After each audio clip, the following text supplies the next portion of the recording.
Welcome to Lecture 15 of Alenka Zupančič, What is Sex? In this lecture, we are covering Part 4 of Chapter 4, Object-Disoriented Ontology. You can find this part under the subheading, Trauma Outside Experience. Zupančič starts this subheading by introducing us, or rather, reintroducing us to one of the core aspects of Freud's thesis in Beyond the Pleasure Principle, namely that the beyond of the pleasure principle is a compulsion to repeat a traumatic incident. Examples that Freud gives in the book Beyond the Pleasure Principle include a benefactor being abandoned by protégés, a man whose friendships end in betrayal, a man who elevates someone to high authority, only to overthrow that authority, and a lover whose affairs pass through the same stages with the same outcomes. What all of these examples have in common is that they are actions which are aiming towards a pleasure and end in a repetitive unpleasure, and, in fact, in increasing the trauma that the individual experiences in their life. This is a paradox for Freud. The paradox is precisely found in the contradiction with the pleasure principle. The pleasure principle can be simply defined as a desire to lower tension with pleasure and to avoid unpleasure. One can easily think about the logic of this motion, and even the universality of this principle. However, the events which Freud previously identified present a challenge to this notion. Precisely, why would someone be compelled to repeat particularly traumatic incidents? Why would someone seek unpleasure and increase a seemingly unnecessary tension? Here to quote Zupančič, "This is Freud's explanation. What we find at the origin of repetition is a repression of a traumatic event. Repetition appears at the place of remembering. One repeats something one cannot remember. Repetition is thus fundamentally the repetition, in different disguises, of a concrete, originally traumatic event or experience. Although Freud preserved the basic outline of this explanation, he also saw that it nevertheless leaves several problems and questions unanswered, and he kept returning to these questions. Practically all interesting and productive readings of Freud on this issue emphasize the necessity of another turn which complicates the schema above and puts repetition in a new perspective.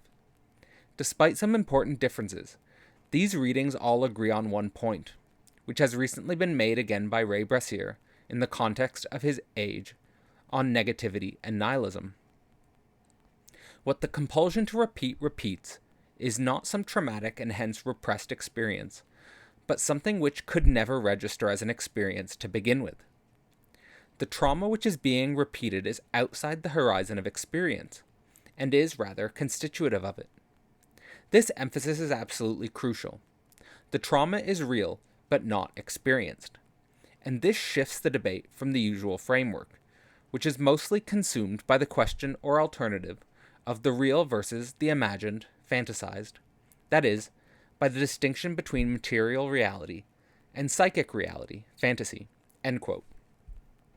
The important points here include the idea that repetition begins as a response to an impossible traumatic event.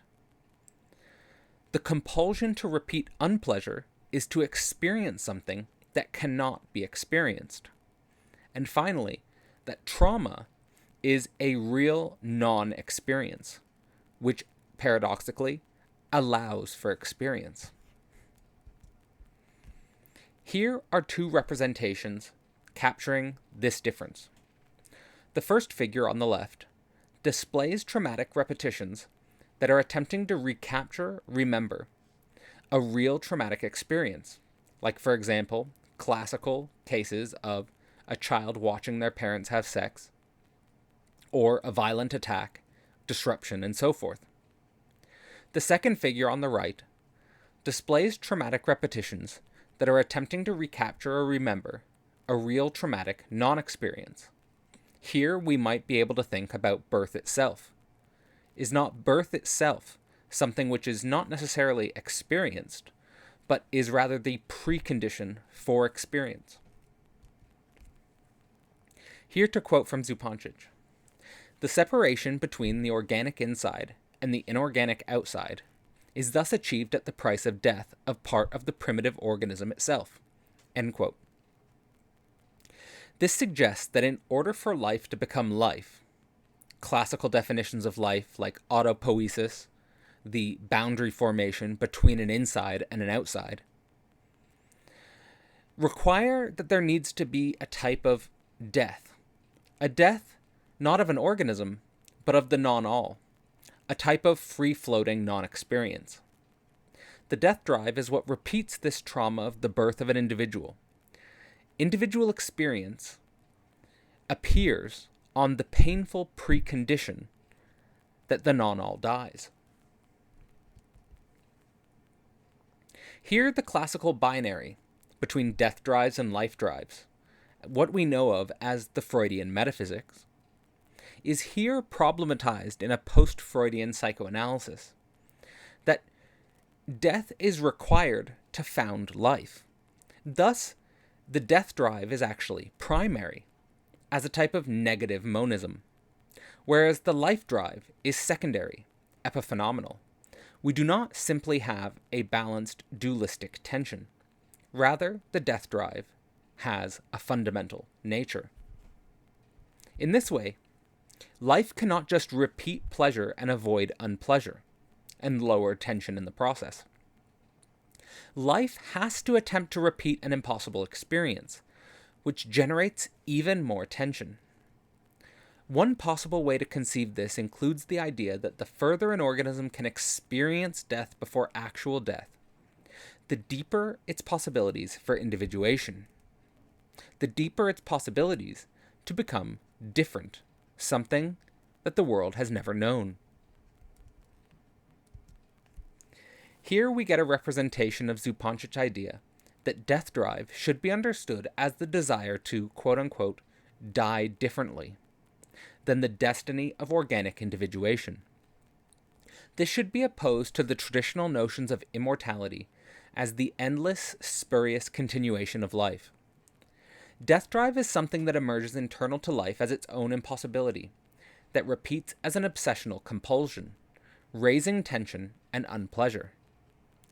In other words, the strange thing about the death drive is that life has nowhere to return except to that which it never had, and which is nevertheless experienced as lost.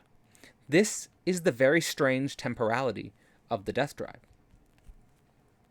Here, Repression's model of death drive can be equated to a persistent trauma trace that cannot be eliminated nor traced to an actual experience. And the repetition of this trauma is an attempt to bind the impossible excess, since the binding would involve the actual death of the individual organism. Zupančič's questions for this model include: is the death drive associated with repetition like the pleasure principle? And how does primordial trauma appear as unbound excess, requiring repetition of unpleasant experiences? In order to answer these questions, Zupančič merely points towards the figures of Lacan and Deleuze, who both developed interesting and complicated convergences and divergences vis-a-vis the Freudian notion or ontology of death drive. With both of these pointing towards, we are getting a type of foreshadowing of the next subsection of Object-Disoriented Ontology, which goes into these convergences and divergences in great detail. Thus, this is a necessary prelude and taste of what's to come in the next lecture. In this lecture, Trauma Outside Experience, we had a first brief discussion on Freud's compulsion to repeat traumatic experience, which he named the death drive. In Freud's original model, there was the idea that there was a repetition of a trauma within experience. However, in post-Freudian metapsychology, there is the idea that, in fact, this trauma has no experiential correlate, that we're dealing with a trauma without experience, or outside experience.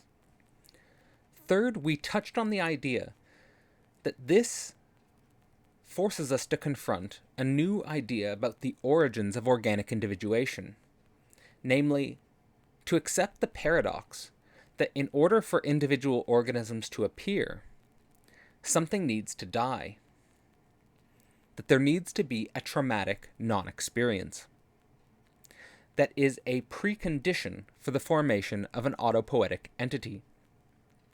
Finally, we get a prelude to the persistent theoretical problems of interpreting death drive through the lens of Ray Brassier's work and pointing towards some of the metaphysical complications and divergences and convergences between Jacques Lacan and Gilles Deleuze.